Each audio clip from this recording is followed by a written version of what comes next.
Bharatiya Janata party भ्रष्टाचार को लेके क्या रवैया रखती है उसकी तस्वीर मैं आपके सामने रख रहा हूँ। बीजेपी वाले अपने गुजरात मॉडल की बहुत बात करते हैं। गुजरात मॉडल भ्रष्टाचार का मॉडल है। उसका खुलासा हो रहा है कि गुजरात के दाहोद में मनरेगा में भ्रष्टाचार का मामला सामने आया, मीडिया में भी आया, उसमें चला थोड़ा बहुत कि गुजरात के पंचायती राज मंत्री के बेटों ने अपने ही पिताजी के डिपार्टमेंट के पैसे उड़ा दिए। दाहोद में 71 करोड़ रुपए का मनरेगा का घोटाला हुआ है। भारतीय जनता पार्टी क्या कर रही है? भारतीय जनता पार्टी ने कोई सीबीआई को केस नहीं दिया, वहाँ की सरकार ने कोई ईडी को केस नहीं दिया। जब मंत्री जी खुद कुर्सी पे बने हुए हैं, उनके बेटे उन्हीं के डिपार्टमेंट में भ्रष्टाचार करने के आरोप में गुजरात की पुलिस की गिरफ्त में है, वैसे में मंत्री जी का इस्तीफा क्यों नहीं लिया जा रहा? ये क्या वजह है कि भारतीय जनता पार्टी अपने मंत्री से इस्तीफा नहीं लेगी? उनके खिलाफ एक्शन तो दूर की बात है। तो एक तो सवाल ये भारतीय जनता पार्टी से कि 71 करोड़ रुपए चोरी कर लिए और पुलिस खुद मानती है कि ये करप्शन हुआ, तो मंत्री जी कुर्सी पे क्यों बने हुए हैं? ये भारतीय जनता पार्टी की क्या मजबूरी है?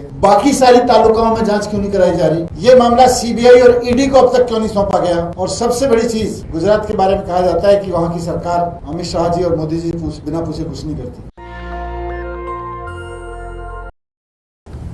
आपने देखा कि कल किस तरह से पंजाब में जब हमारे किसी एक एमएलए ने जनता के साथ गड़बड़ की, भ्रष्टाचार किया, तो भगवंत मान जी की सरकार ने केजरीवाल जी के मार्गदर्शन में उसमें अपने ही एमएलए के खिलाफ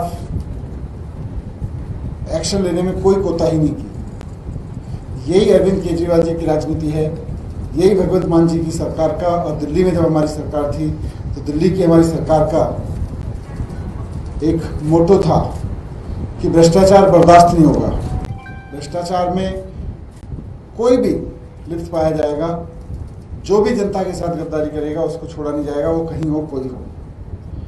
लेकिन आज आपके सामने भारतीय जनता पार्टी के मॉडल की भी एक मैं तस्वीर रखना चाहता हूँ।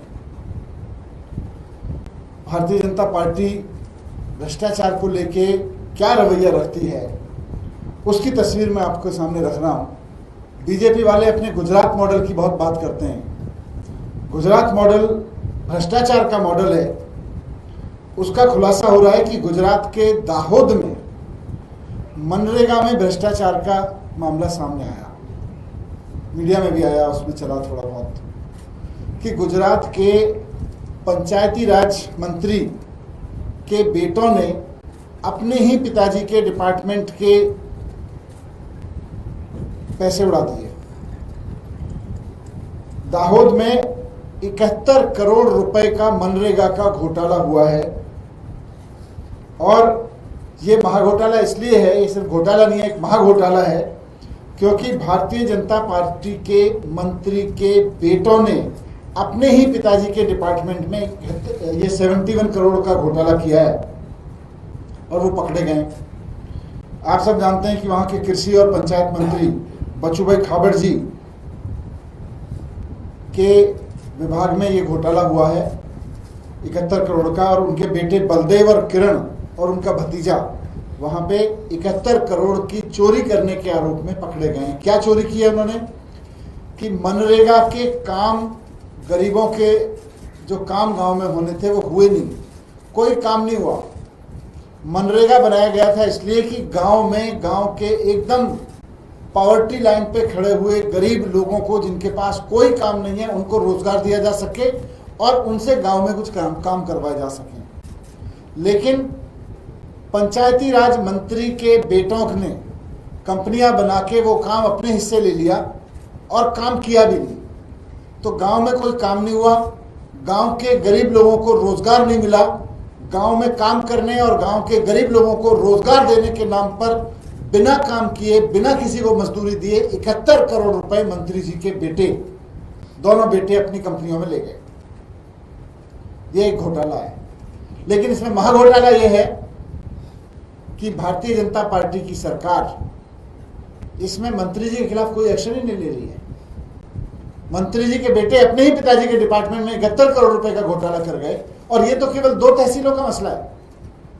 ये तो केवल 2 तहसीलों का मसला है जहां ये 71 करोड़ रुपए का ऐसा मामला सामने आ गया जहां काम नहीं हुआ। अभी इसमें पूरे गुजरात में अगर सारे तालुकाओं में इसकी जांच करा ली जाए तो ये कितने हजार करोड़ का घोटाला मिलेगा, इसका अंदाजा लगाना मुश्किल है। लेकिन भारतीय जनता पार्टी क्या कर रही है?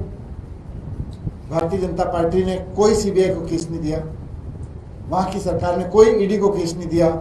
मंत्री जी बाकायदा अपनी कुर्सी पे बने हुए हैं क्योंकि बाकी तालुकाओं में जांच ना हो जाए।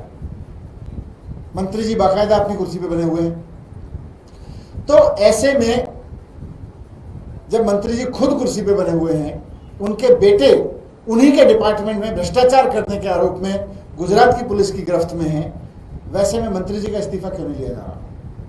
ये क्या वजह है कि भारतीय जनता पार्टी अपने मंत्री से इस्तीफा नहीं लेगी?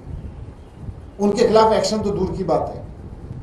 एक तरफ इसीलिए मैंने शुरू किया कि एक तरफ पंजाब में जनता से पता चला, सारी चीजें खुद तहकीकात कराई मान साहब ने और अपने ही विधायक को अरेस्ट करवा दिया पूछताछ करने के बाद। एक तरफ मंत्री जी के विभाग में घोटाला हो रहा है, ये बात तो खुद वहां की पुलिस मान रही है क्योंकि मंत्री जी के बेटों को अरेस्ट कर लिया। लेकिन भारतीय जनता पार्टी अपने मंत्री के खिलाफ कोई एक्शन नहीं लेगी, वो पद पे बने रहेंगे। उनके बेटे वहां 71 करोड़ रुपए की लूट लेके ले गए 2 तालुकाओं में और मंत्री जी पद पे बने हुए हैं। तो एक तो सवाल ये भारतीय जनता पार्टी से कि जब बेटों की कंपनियों ने 71 करोड़ रुपए चोरी कर लिए और पुलिस खुद मानती है कि ये करप्शन हुआ, तो मंत्री जी कुर्सी पे क्यों बने हुए हैं? ये भारतीय जनता पार्टी की क्या मजबूरी है? बाकी सारी तालुकाओं में जांच क्यों नहीं कराई जा रही? ये मामला सीबीआई और ईडी को अब तक क्यों नहीं सौंपा गया? और सबसे बड़ी चीज, गुजरात के बारे में कहा जाता है कि वहां की सरकार अमित शाह जी और मोदी जी बिना पूछे कुछ नहीं करती। तो क्या ये जो भ्रष्टाचार हुआ कि मंत्री जी के बेटों की कंपनियों को 71 करोड़ रुपए के ठेके 2 तालुकाओं में दे दिए गए और गरीब लोगों की वेजेस और गरीब लोगों का, गांव के लोगों का काम मारा गया, ये मोदी जी और अमित शाह से पूछ के हुआ था? इस पर मोदी जी को भी जवाब देना चाहिए, अमित शाह जी को भी देना चाहिए। लेकिन एक्सपोज तो बुरी तरह से भारतीय जनता पार्टी इसमें हो रही है क्योंकि मंत्री जी को पद पे बनाए हुए है और मामला ना ईडी को दे रही है ना सीबीआई को दे रही है। केवल गुजरात पुलिस थोड़े दिन की लीपापोती करके उनके बेटों को निश्चित रूप से हम सबको पता है छोड़ ही देगी। तो मैं आपके सामने यही एक्सपोज करने के लिए आज आया था कि किस तरह से आप एक तरफ पंजाब का मॉडल देख रहे हैं जहां अपनी ही पार्टी के एमएलए तक को नहीं छोड़ते हैं, और एक तरफ गुजरात का मॉडल देख रहे हैं जहां अपनी पार्टी के एमएलए के बेटों ने खूब खुला भ्रष्टाचार कर रखा है, उनको अरेस्ट भी कर रहे हैं लेकिन मंत्री जी के ऊपर हाथ नहीं उठा रहे हैं। कौन उनको प्रोटेक्ट कर रहा है? ये तो गुजरात भी जानना चाहता है और देश भी जानना चाहता है। Thank you. सर, इसमें आप लोग राज्य में वहाँ क्या डिमांड कर रहे हो? क्या विरोध प्रदर्शन भी इस मसले को लेकर गुजरात में आप यूनिट करने वाले? नहीं, इसको जनता, ये गुजरात की जनता की आवाज है। गुजरात के गाँव में काम होना था, गुजरात के गरीब लोगों को मनरेगा का रोजगार मिल रहा था। मनरेगा के तहत 71 करोड़ रुपए गुजरात के गांव के गरीब लोगों को चोरी किए गए हैं मंत्री जी के बेटे के द्वारा। जिन मंत्री जी की जिम्मेदारी थी कि गुजरात के गांव तक मनरेगा पहुंचे, उन्हीं मंत्री जी के बेटों ने वहां से 71 करोड़ रुपए चोरी कर लिए। तो इसको तो मुद्दे को उठाएंगे। नेशनल दस्तक की आपसे गुजारिश है कि अगर इसको बचाना चाहते हैं तो नेशनल दस्तक को सब्सक्राइब करने के लिए रेड कलर के सब्सक्राइब बटन को दबाएं, फिर बेल आइकन की घंटी दबाएं। नेशनल दस्तक को बचाने के लिए बहुत जरूरी है कि हर खबर को शेयर करें, लाइक करें, कमेंट जरूर करें।